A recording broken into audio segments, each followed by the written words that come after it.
buddy of mine used to run an English language newspaper in Beijing. So it came out every week or so, but sometimes it took weeks to get an issue approved.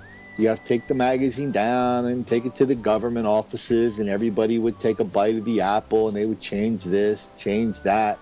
And so, it was a huge, huge deal to publish this magazine, getting all these approvals, because they basically didn't want him there.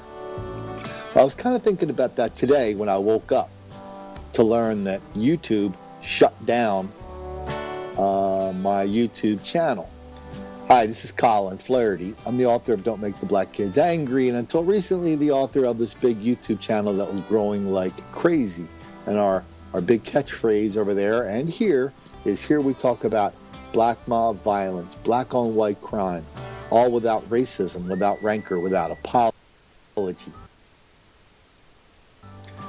And so YouTube doesn't really tell you they're shutting you down. Hundreds, thousands of emails, tweets, Facebook posts, all the other places where I am. That's how I learned that I was shut down. The trouble started a couple days ago when I ran a video of a news story from Norwood, Ohio. You guys might remember this. A bunch of black kids beat the hell out of a white kid. The local news showed it. They blurred it. And I said, anybody who blurs this video to obscure the authenticity and the truth of this black on white violence, which is happening an enormous amount in Cincinnati, anybody who does that is guilty of child abuse. So I called the mom up who made the video, and I said, hey, can I get a copy of that? She said, sure. So she sent me a copy. I put the unblurred version on YouTube, and I put it here too. It's still here on Facebook. And I put the unblurred version on, and it was amazing what a difference it was. How different it is to watch the unblurred version with no audio versus the real version when you hear this black mob taunt, threaten, just harass and finally assault this white kid who didn't want any part of it.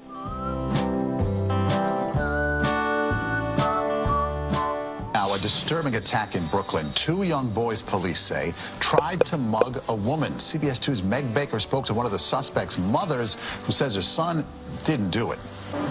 Police say it happened at this intersection on Empire Boulevard and Rogers Avenue in Crown Heights. Two 10-year-old boys attacked an elderly woman, all while a 4-year-old stood by to watch.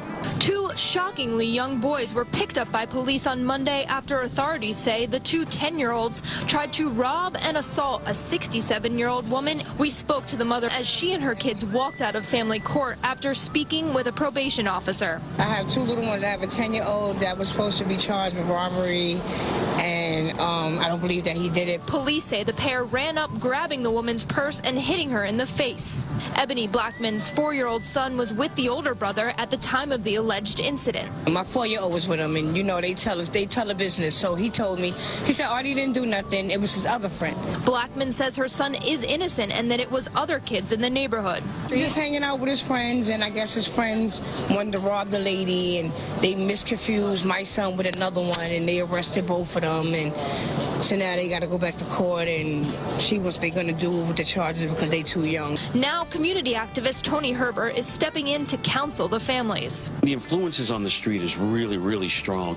And the unfortunate part about it is that, we're losing to that battle of the streets if, in fact, that we all don't step up. The victim was not seriously injured. One of the things that makes this channel unique is all the information we get from cops.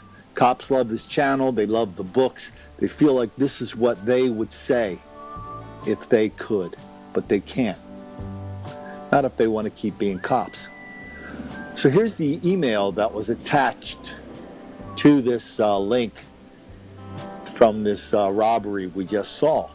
It's from a retired cop in New York. Seeing this story gave me deja vu, he writes. We got a call of a theft in progress. While on the way to the scene, we see a crowd of people holding two black kids about 10 years old. One of the kids is yelling, "Tell that bitch she lying. I didn't take the laptop computer." Sure enough, we get a complainant, a white female with a foreign accent that in a hipster neighborhood. She points the two kids out as the ones who committed the crime. We put them under arrest, take them back to processing to the district. While at the station, they are unaware I can hear their conversation. I hear them discussing how to rob the same victim again. This is what they said. Fuck that bitch. Yo, we come back at night so she won't recognize us. This is what the stakes are. That's why this channel is important. These videos important. Don't make the black kids angry is important.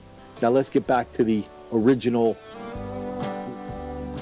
video that I did about 15 minutes before getting this in my email. So anyway, so YouTube shut me down, but it's kind of an illusion them shutting me down, because we're not in Beijing. We're not, my buddy. YouTube's not the only game. Well, I'll probably go back to YouTube in a couple days. I'll put another channel up. I'll probably cut the comments out. But in the meantime, I'm going to start posting more stuff here on Facebook, posting more stuff on my whitegirlbleedalot.com webpage, posting more stuff on Twitter, and posting more stuff on my email. So there's lots of ways you and I could stay in touch besides YouTube. Even though, but here's the thing I did like about YouTube. YouTube is a great place to get new viewers. A lot of people said, oh yeah, your stuff came up on my suggested viewing list. So let's not kid ourselves that YouTube was an enormously powerful and popular way to talk about the reality of black on white crime and black mob violence that we don't have anymore. And so I don't get angry at these things. I mean, let's face it. Listen, we go through obstacles every day here. Whether it's threats, whether it's people yelling at us, whether it's people complaining about our channel, whether it's people shutting our channel down. Okay, this is just another day. So I don't get angry. I get determined. I mean, I am really determined. I'm really energized, too, by all the people who sent me emails and tweets and Facebook messages, all the people from WND, American Thinker, Prism, the Alex Jones Show, all these other places going, Colin, keep going, keep going, keep going. Of course we're going to keep going. There's too many victims. There's too many videos. There's too many witnesses. There's too many 911 calls. There's too many police reports. There's too many people that are getting hurt and dying. You know what? I don't want to, I don't really go in for the self-aggrandizing thing here, and I think you people know that if you watch the channel, but I will tell you this, I'm absolutely convinced that what a lot of you tell me is true. We're saving lives here, so the stakes are enormous. And so I'm going to keep doing my part. We're going to keep writing stories. We're going to expand that. We're going to expand our video. We're not going to nothing's going to get shut down. But I do have to ask you to do your part now, too. You might have to do a little more. You might have to spend a little more time finding the videos, whether it's on my website, whether you have to hunt them down on Facebook. But the most important thing you can do, I don't care if you don't hear anything else on this channel, go to White Girl Bleed a Lot, sign up for my newsletter. That's where I tell everybody where the videos are. Nobody can touch that. That's the unbreakable link between you and me that we have to preserve. I really don't care what the people at Google and YouTube think about our channel. It's funny, they're cutting me off because they say the content's inappropriate, right? Of course, if you want to hear Louis Farrakhan tell people, 10,000, we need 10,000 people to start hurting white people, that's fine.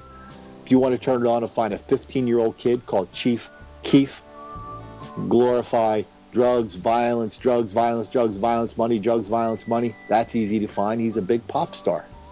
And so that's easy to say, but let's not get diverted to that. Let's not get diverted to, resentment or anger at those folks. No, we're going to keep going. We're not going to stop. Will you help me keep going? Will you share these videos once you find them? Will you retweet my tweets? When it shows up on Facebook, will you like it and share it? Will you subscribe to my Facebook page, the White Girl Bleed a Lot page, and the Colin Flaherty page? I have to ask you to do that. You're going to have to do just a little more now. Will you read Don't Make the Black Kids Angry?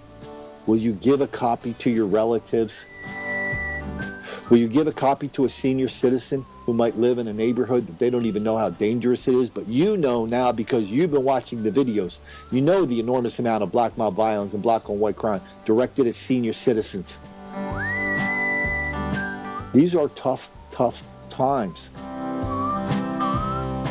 I'm asking you to be a tough, tough ally. I know I can count on you. And if you have a YouTube channel and you decide you want to tell the truth about this epic level of black mob violence, black on white crime, black on white hostility, let me just remind you of one thing, not for the last time. Don't make the black kids angry.